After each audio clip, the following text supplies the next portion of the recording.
3부 하겠습니다. 문재인이 어제 가짜 뉴스에 대해서 보수 유튜버들에게 경고 메시지를 보냈습니다. 대통령이 이렇게 하는 것이 옳은가? 저는 정말로 이해가 가지 않습니다. 문은 어제 근거 없는 가짜 뉴스나 허위 정보, 과장된 전망으로 시장의 불안감을 키우는 것을 경계해야 된다. 이는 올바른 진단이 아닐 뿐 아니라 우리 경제에 해를 끼치는 거다. 자, 이제 이 보수 유튜버 등이 가짜 뉴스를 가지고 한국 경제가 망가진다고 지금 근거 없는 위기를 주장하고 있다. 우리 경제의 기초 체력은 튼튼하다. 피치에서도 우리나라의 신용 등급을 일본보다 2단계 높은 AA-로 유지했고 안정적으로 평가했다. 재정 건전성에서도 한국이 일본보다 우위에 있다. 그런데 한일 갈등으로 경제가 타격을 입을 것이라는 사실은 가짜가 아니다. 자, 그러면서 한일 갈등 국면에서 또다시 가짜 뉴스를 들고 나오면서 이제 보수 유튜버들을 점점 숨통을 쪼고 있습니다.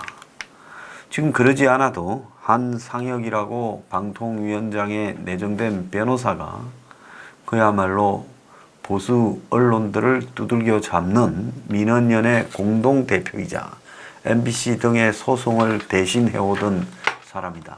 그 사람도 내정된 일성으로 가짜뉴스 단속을 언급했습니다. 조국과 윤석열 체제에서도 가짜뉴스 단속에 대한 법적 압박을 높여갈 거라고 보고 있습니다.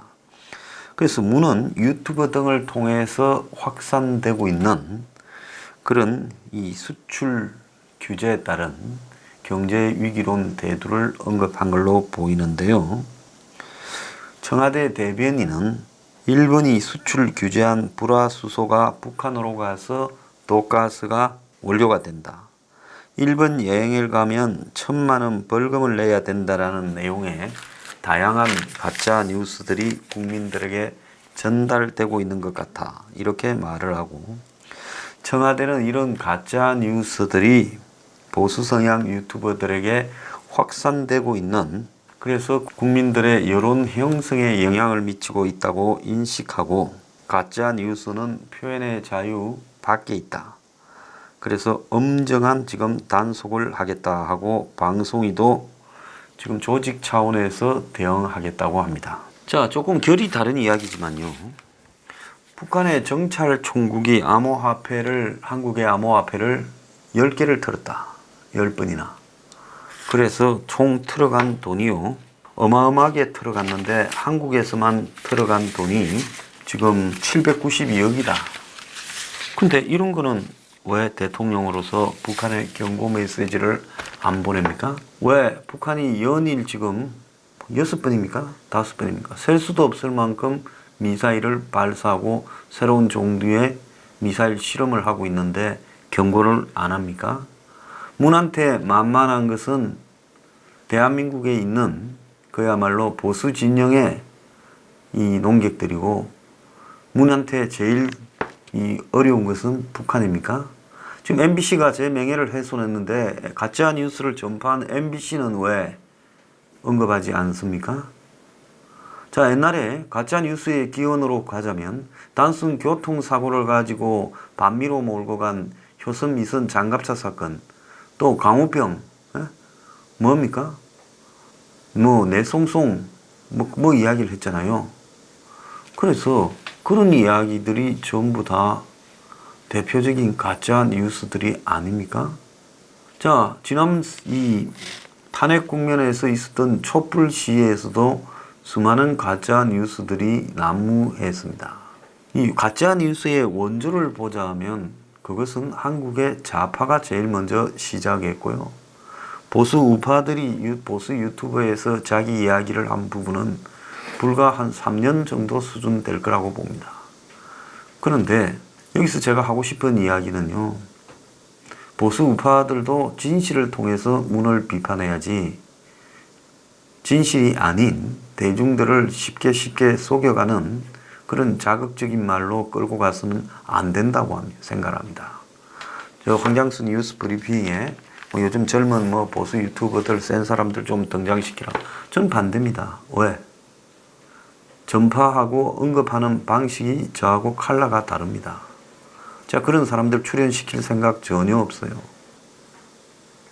저는 남들이 보든 말든 돈이 되든 말든 관계없이 진실로 그리고 정말로 냉정한 칼로서 문 정권을 압박해 가려고 하고 있습니다. 그래서 황장수 뉴스 브리핑에서는 자극적인 제목을 달거나 더 나아가서 조금이라도 근거가 없는 부분을 말하지 않습니다. 그러니까 지금까지 그 많은 뉴스를 다루고도 경고 한 번 먹지 않았고요. 또 더 나아가서 제가 고소 한 번 당하지 않았습니다. 그렇기 때문에 앞으로도 저는 올바른 이야기만을 해 갈 건데요. 대통령의 인식이 이래서는 안 된다는 겁니다. 우리 경제의 체력이 튼튼하다. 뭐 일부 수치에서 그렇다 하는 게 중요한 게 아니라 지금 한국 경제가 전반적으로 얼마나 위태위태한가 하는 것은 실물 경제에서 보여주고 있습니다.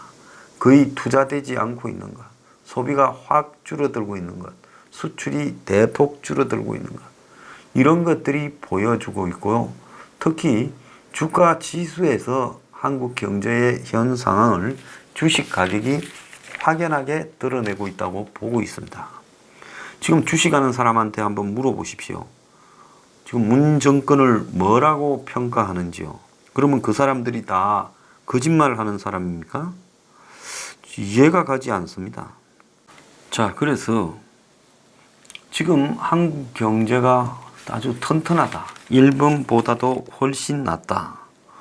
그래서 모든 부분이 탄탄한데 이걸 나쁘다고 이야기하고 있는 일부 가짜 뉴스들이 문제다라고 말을 하고 있는데요. 이에 대해서 민생 경제의 현실을 완전히 대통령이 따라가지 못하고 환상 속에 있다. 청와대가 보고 싶은 내용만을 보고 있다. 밑에서 어떻게 보고하길래 저렇게 말을 하는가.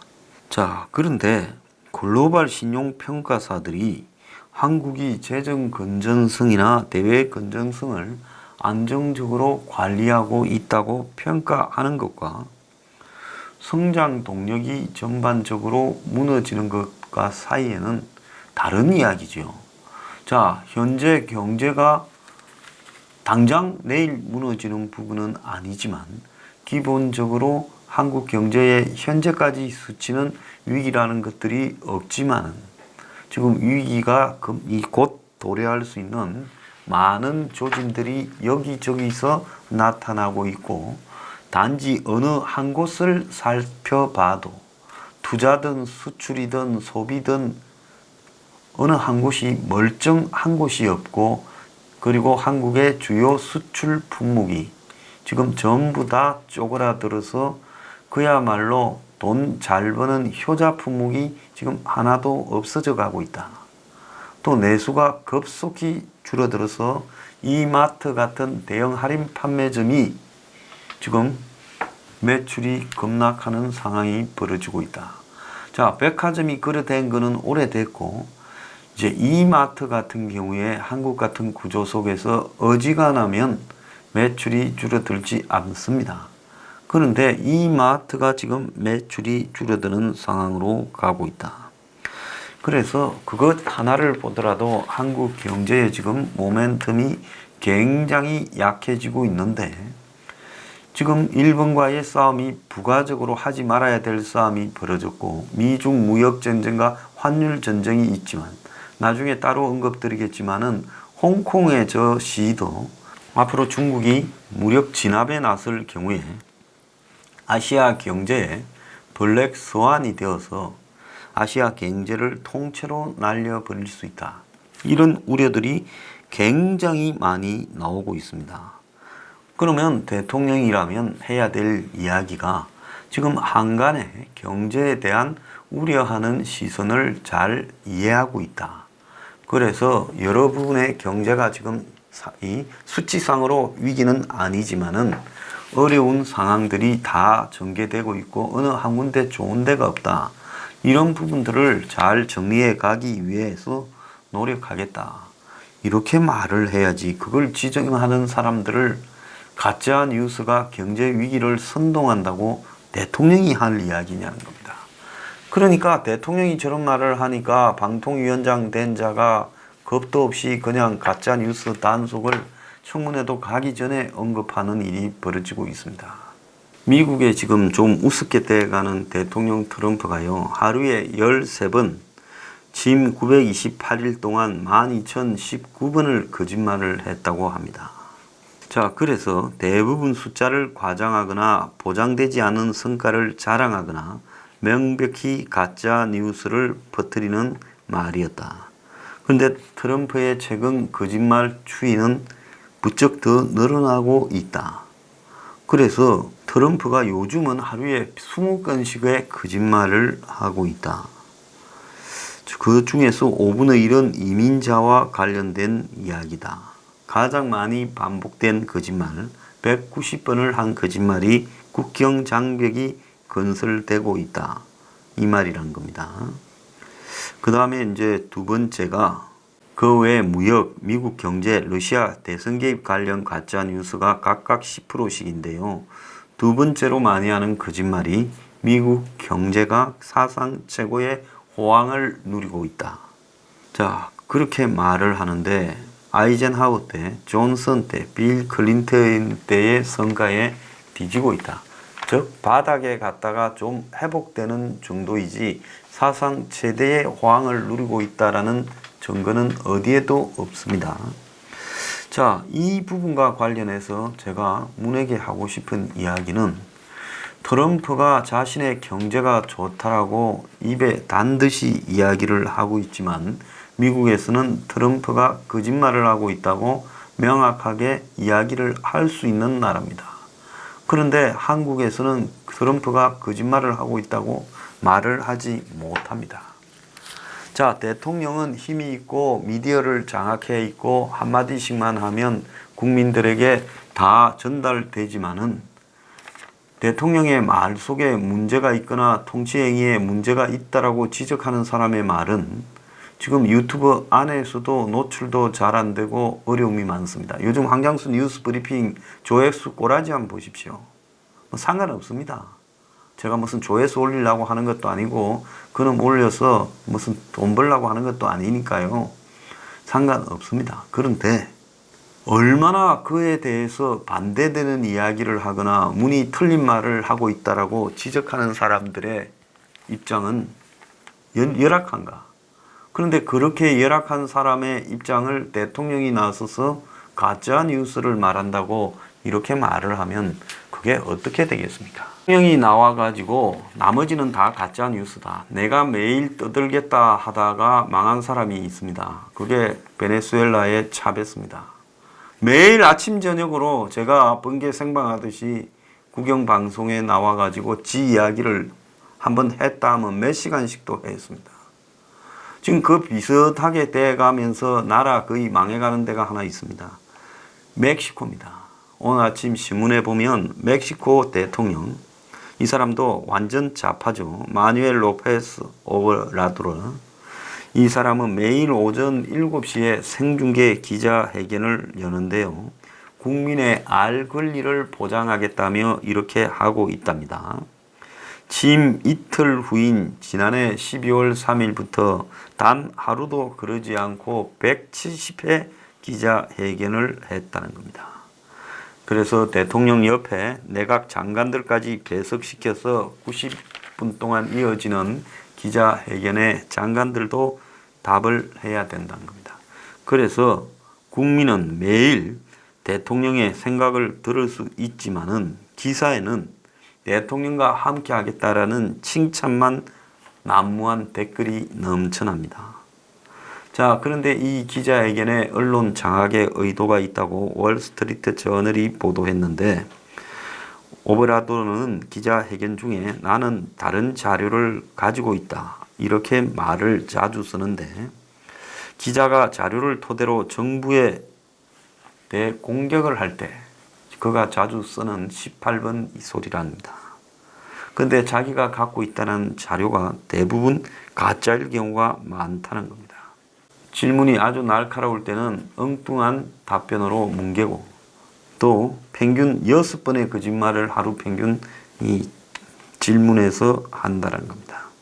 자, 그래서 이런 식으로 대통령이 나서서 극성 지지자들을 줄을 세우고 대통령을 물고 늘어지는 기자들에게는 지지자들이 SNS에 몰려가가 악플을 달고 그러면서 대통령은 내가 사조한 것이 아니다 하고 선을 넘으면 그렇게 된다라며 은근히 지지자들을 부추기기도 합니다. 그래서 멕시코 언론이 대통령 말을 받아 적는 앵무새로 전락했다. 자, 그래서 이게 한번 보십시오. 트럼프나 멕시코 대통령 오브라도르나 지금 문재인이나 다 지금 독재로 향하는 사람들, 선동 정치를 하는 사람들이 쓰는 보편적인 방법입니다. 자, 언론에 재갈을 물리고 거기에 반대하는 언론에는 몰려가서 압박을 하고 그리고 언론을 통제하기 위한 기구를 더 강화하고 노골적으로 가짜 뉴스를 대통령과 방통위원장이 떠들고 방통위원장은 중립을 지향해야 되는데 마치 문에 언론 분야의 집사를 방통위원장으로 앉혀놓고 다 썰어버리겠다고 합니다. 자, 가짜 뉴스를 말하고 있는 대통령이나 방통위원장이 그야말로 이 정당한 언론 보장을 갖다가 용납하지 않는 나라, 그것이 대한민국임을 입증하고 있습니다.